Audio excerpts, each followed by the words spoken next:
Bonjour les sportifs connectés, c'est Jérôme du blog montrecardogps.fr. Depuis que j'ai l'Apple Watch Ultra, on n'arrête pas de me demander quand est-ce que je vais sortir le test, et me demander mon avis. Un test, ça prend du temps si on veut que ça soit bien fait. Et en l'occurrence, moi, j'avais jamais testé d'Apple Watch, donc là, je découvre entièrement l'interface. Il faut que je me familiarise avec les réglages, les boutons, etc. Ça n'a vraiment rien à voir avec ce que j'ai connu auparavant. Alors mon test n'est pas encore terminé, mais je vais vous présenter deux applications qui sont absolument indispensables si on veut se rapprocher des fonctionnalités d'une montre comme une Garmin. Et une troisième qui peut être intéressante, on va dire. Après, vous retrouverez toutes les vidéos sur l'Apple Watch Ultra dans la playlist Apple Watch Ultra sur la chaîne. Alors, de base, l'Apple Watch Ultra, c'est une super construction.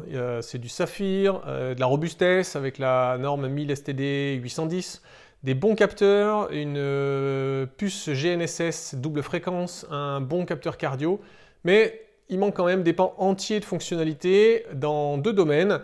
Le premier, c'est la navigation, cartographie, suivi d'itinéraire, etc.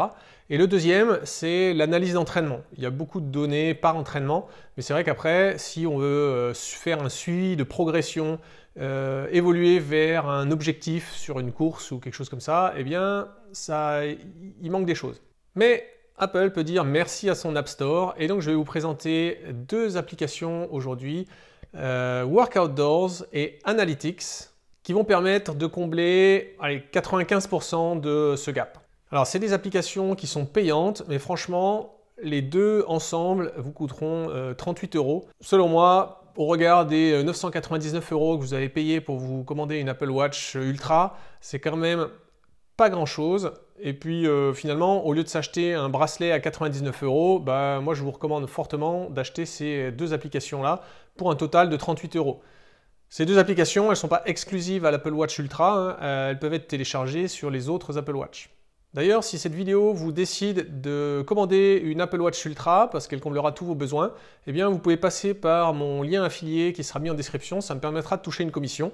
Et ensuite, cette commission, elle me permet d'acheter du matos pour mes tests, ou bien des abonnements, comme je l'ai fait là, pour acheter ces deux applications et vous faire la petite démo.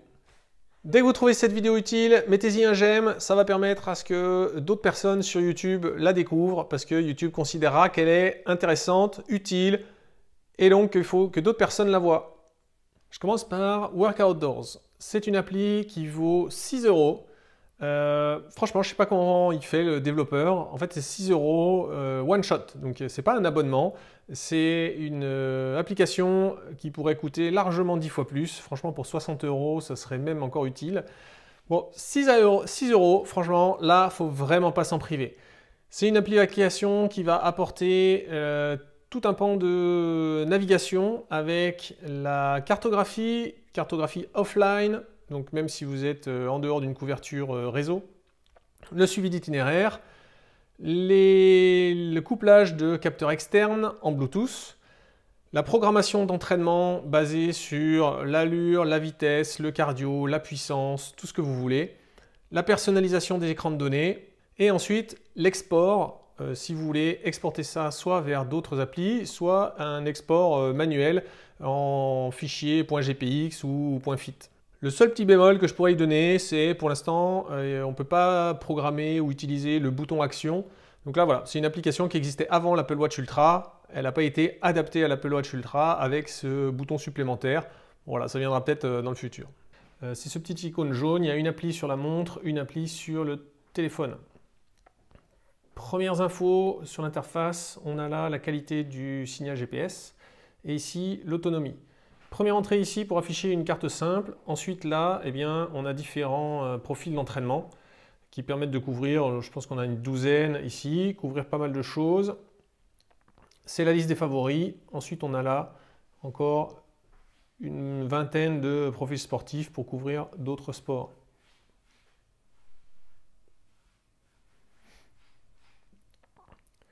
Donc sur un profil d'entraînement, on peut configurer quelques éléments, choisir si on veut faire une sortie libre, un objectif, une séance d'entraînement. Donc là par exemple, j'ai programmé un 4x400 plus 4x800 à la puissance. Je vous montrerai les détails un petit peu plus tard. Et voilà comment ça se présente. Quand on double tape, on a la carte en grand. Vous voyez qu'on a une carte qui s'approche d'une carte topo de Garmin, hein. On a différents chemins, gros, petits. On a les courbes de dénivelé. On peut zoomer, dézoomer avec la molette. On peut se déplacer aussi avec le tactile.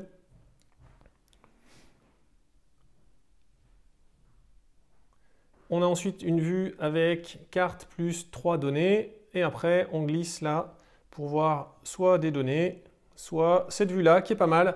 Là, finalement, on exploite vraiment l'avantage de l'écran qui est rectangulaire par rapport à un écran rond. On a 1, 2, 3, 4, 5, 6, 7 données, plus la carte. Celui-là, il est vraiment bien. On a aussi des vues avec beaucoup de champs de données. Ici, on en a 10 plus la qualité du GPS, l'heure et la batterie. Donc ça fait 11 champs de données ici. Tout est configurable dans l'appli. Alors pour les configurations, eh bien, on peut aller configurer nos zones cardio, donc pour personnaliser la fréquence max et puis les zones cardio. On peut faire la même chose avec les zones de puissance, mais ça se fait ailleurs. On peut choisir dans les deux sortes de cartes, Mapbox ou Thunder Forest. L'avantage Thunder Forest, c'est qu'on a les courbes de dénivelé. Ici, il y a marqué que c'est un petit peu plus long à télécharger. Bon, moi, franchement, pour ce que j'ai vu jusqu'à maintenant, ça marche très bien. On peut configurer ici pas mal de choses, ce qu'on veut voir affiché sur la carte, des couleurs, etc. Ici, on a les itinéraires. Donc on peut aller en choisir un suivi d'itinéraire, mettons de randonnée. Là, donc vous voyez hein, la qualité de l'écran, là c'est vraiment nickel. On a des couleurs qui varient en fonction de la pente. Donc ici, un peu plus rouge, ça monte. Quand c'est un peu plus bleu, ça descend. On a des indications de tourner sur la droite, rester sur la route. Il n'y a pas de vibration, mais on les a à l'écran. Ici, Schedules, alors il faut parler un petit peu anglais, ce sont les entraînements. Donc là, j'en ai programmé un en course à pied.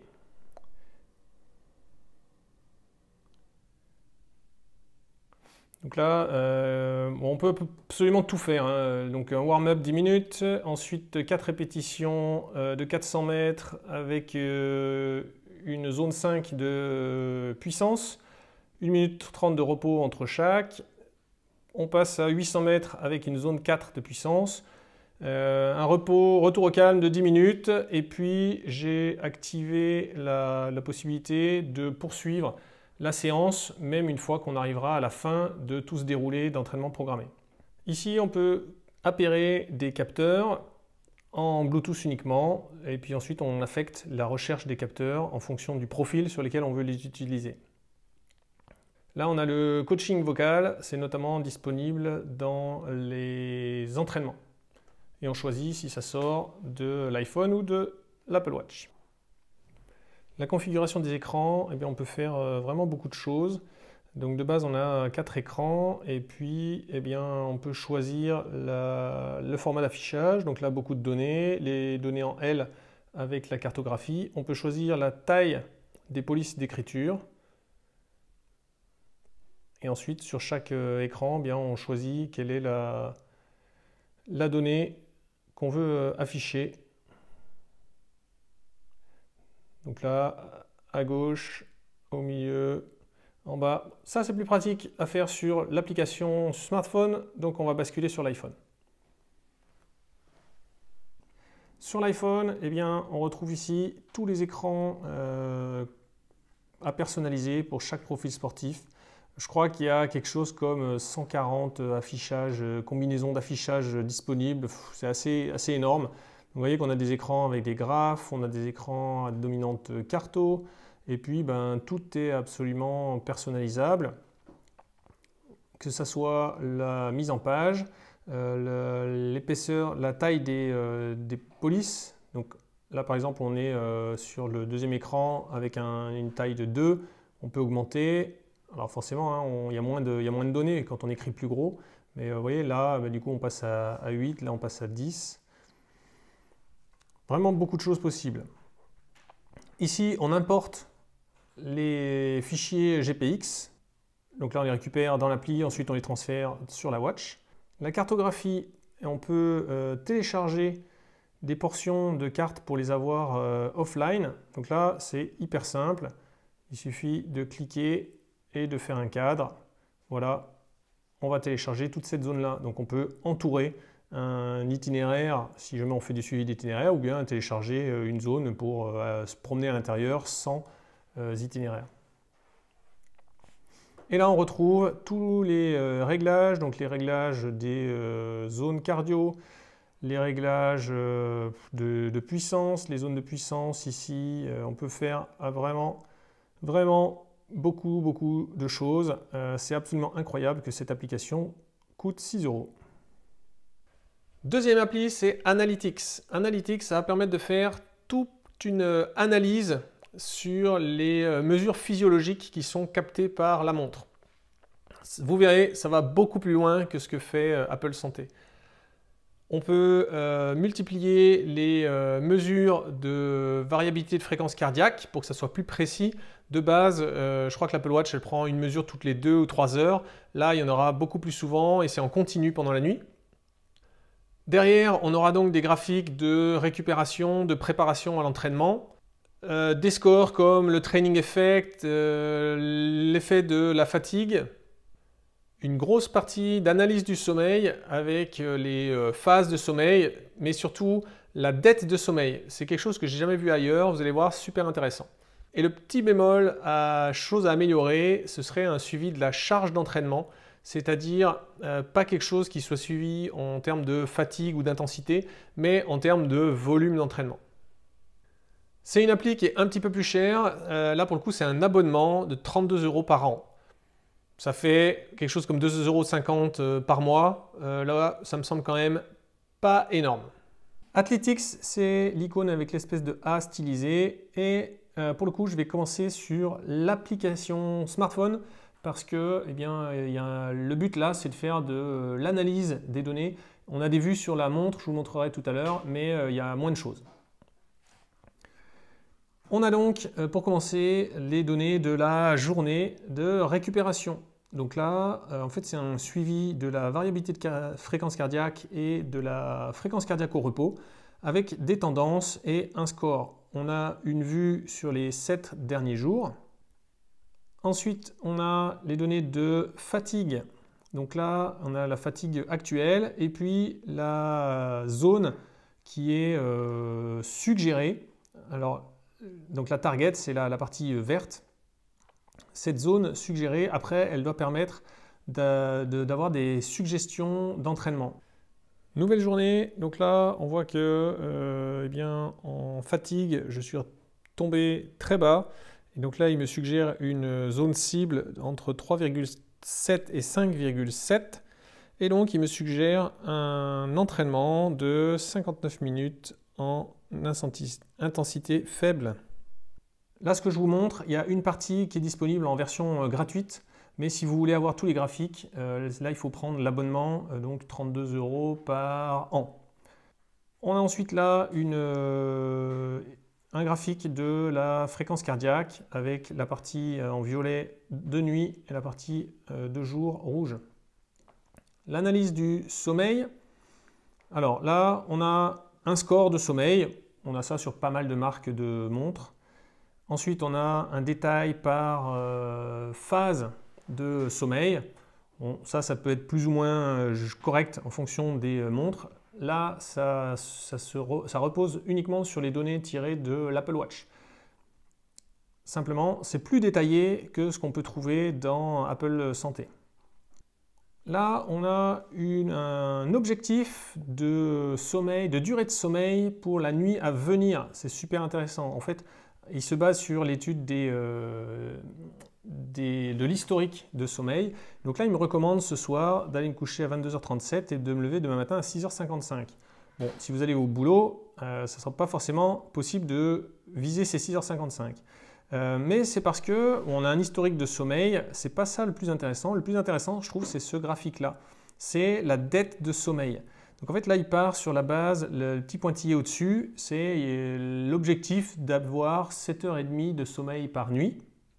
Et puis, ben, en fonction de si vous dormez beaucoup ou si vous ne dormez pas assez, vous allez être soit en vert en dessous de la courbe des pointillés, soit en rouge au-dessus des pointillés. Donc là, eh bien, c'est simple, hein, j'ai un objectif qui est de dormir 7h30 par jour. Et donc, tant que j'ai des points verts, ça veut dire que j'ai gagné du sommeil. Donc, on voit que sur mes 2 journées de week-end, eh bien, j'ai dormi à peu près 2 heures de plus. Et puis, on voit que depuis le début de la semaine où j'ai repris le boulot et puis j'ai regardé Rambo hier soir, je me suis couché un peu tard, on voit que l'avance que j'avais pris sur ma dose de sommeil sur 14 jours, elle est en train de se réduire petit à petit. Ça, c'est intéressant parce que le sommeil, ce n'est pas quelque chose qui se restaure. Ce n'est pas parce que vous dormez 2 heures de moins une nuit qu'il suffit de dormir 2 heures de plus le lendemain. C'est quelque chose qui va s'étaler dans le temps. Et donc, avoir cette courbe, pour des gens qui ont des enfants en bas âge, qui font beaucoup la fête, je ne sais pas, il y a plein de solutions possibles. Je pense que c'est très intéressant. Ici, on a un peu les habitudes de sommeil. Vous savez que pour bien dormir, il vaut mieux se coucher et se lever à peu près tout le temps à la même heure. Bon, là, on voit clairement que je dors plus le week-end et moins la semaine. Là, on a la baisse de la fréquence cardiaque pendant le sommeil. Donc, en fait, on voit que ma fréquence cardiaque, quand je suis éveillé, elle est autour de 78 battements par minute en moyenne. Et quand je dors, elle diminue d'à peu près 13%. Là, on a la latence. C'est quelque chose qui est très intéressant. C'est en fait le délai qu'il me faut pour m'endormir. Donc là, bien, sur la dernière nuit, il m'a fallu 12 minutes pour m'endormir entre le temps où je me suis couché et le temps où je me suis endormi. Avant-hier, je crois que ce score, il était à 40 minutes. Et donc là, j'étais dans le vraiment mauvais. Là, on a un petit graphique sur la nuit, la fréquence cardiaque, la variabilité de fréquence cardiaque, la fréquence respiratoire, l'oxygénation sanguine. Bon, toutes ces données-là, je pense que ce sont toutes les données qui sont prises en compte pour calculer le score de sommeil. Et puis en bas, on peut ajouter des tags. Si jamais on sait que depuis 3 jours on est malade, hier on a pris beaucoup de café, on a fait de la fête, on a bu de l'alcool. Eh bien voilà, c'est tout des choses qui vont permettre après d'analyser des habitudes et des tendances. Ensuite, on a l'énergie. Alors là, comme je ne rentre pas ce que je mange dans Apple Santé, eh bien on n'a que les calories brûlées, on n'a pas les calories que j'ai mangées. Ça, c'était rien que pour aujourd'hui.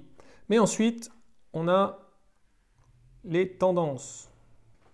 Et dans les tendances, on retrouve des graphiques vraiment d'analyse physiologique qu'on connaît sur Garmin Connect.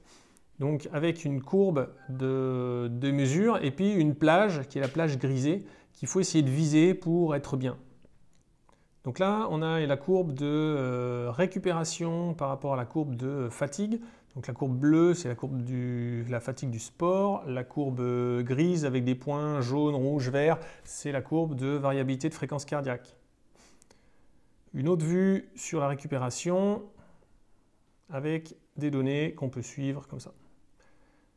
L'analyse santé, alors là c'est un peu l'aperçu santé de Garmin, sauf que c'est mesuré en continu par les capteurs de l'Apple Watch. On a là une vue avec 5 métriques, variabilité de fréquence cardiaque au repos, fréquence respiratoire, oxygénation sanguine et température du poignet.